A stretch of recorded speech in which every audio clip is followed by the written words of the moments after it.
Terra Firma, biglang lumakas. Ano nga ba yung nangyari?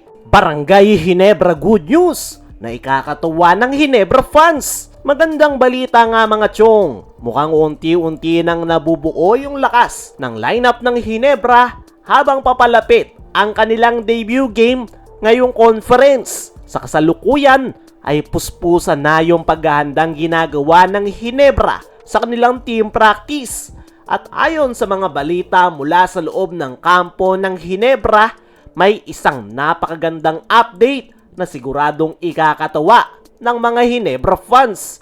At magsisimula ang good news kay Scottie Thompson. Kung matatandaan nitong mga nakalipas na linggo, ay napabalita na may iniindang injury si Scottie Thompson. Dahilan kung bakit hindi siya nakapaglaro sa nakalipas na PBA All-Star Game. Maraming fans ang nag-alala dahil si Scottie ay isa sa pinaka-importanting player ng Barangay Ginebra. Si Scottie na nga yung nagfa-facilitate ng kanilang opensa. Ito rin yung nagbibigay sa kanila ng energy, hustle at rebounding.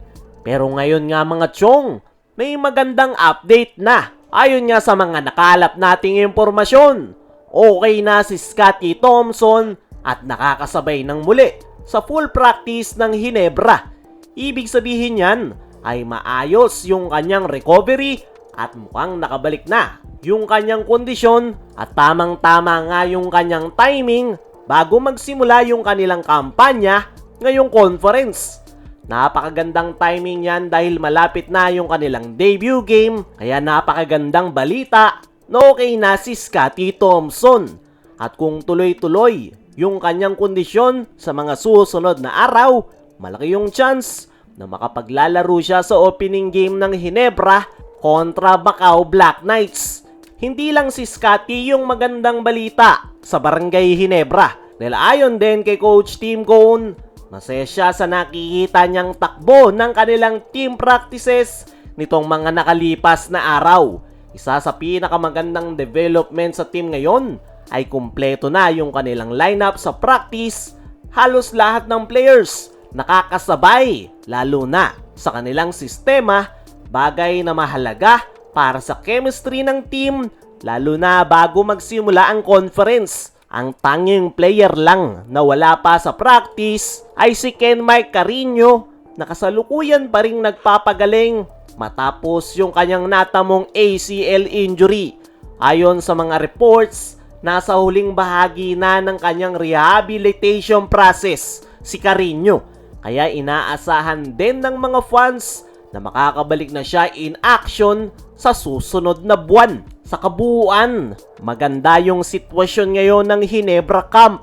Kumpleto yung kanilang lineup, maayos na yung kanilang practice, at nakarecover na yung kanilang mga players mula sa injuries. Dahil dyan, mukhang handa na ang Ginebra sa kanilang inaabangang debut game kontra Macau Black Knights. Siguradong magiging exciting yung matchup na yan dahil agad na masusubukan ang Barangay Ginebra dahil alam naman natin na hindi basta-bastang kupunan ang Macau Black Knights. Sana lang talaga ay wala nang maging problema ang Barangay Ginebra dahil matinding challenge talaga yung kanilang kakaharapin ngayong conference. Samantala, Terra Firma, biglang lumakas. Ano nga ba yung nangyari? Expected nga ng lahat na Terra Firma ang pinakamagiging kulelat na team ngayong conference. Pero iba yung pinapakita nila ngayon, 2-0 yung kanilang team standings at hindi nga basta-bastang teams yung kanilang tinalo.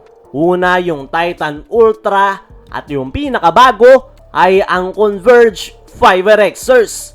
Gumawa rin ng multiple histories ang Terra Firma sa kanilang nakalipas na dalawang laro ngayong conference. Sa kanilang debut game kontra Titan Ultra ay nagtala sila ng 30-point lead. Yan yung pinakamalaking inaitambak ng Terra Firma sa buong history ng kanilang prangkisa. First time rin ng Terra Firma na maging 2-0 sa team standings at yung kanilang import ay nakapagtala ng 50 double-double performance. Hindi rin nila pinapuntos ang Converge Fiverr-Xers sa buong overtime at first time yan sa history ng PBA. Ayon kay Ronald Tubid, ay gutom nga daw sila sa panalo kaya ganun na lang kaganda yung kanilang ipinapakitang performance. Pero tignan na lang natin kung magpapatuloy ba yung magandang ipinapakitang yan ng Terra Firma.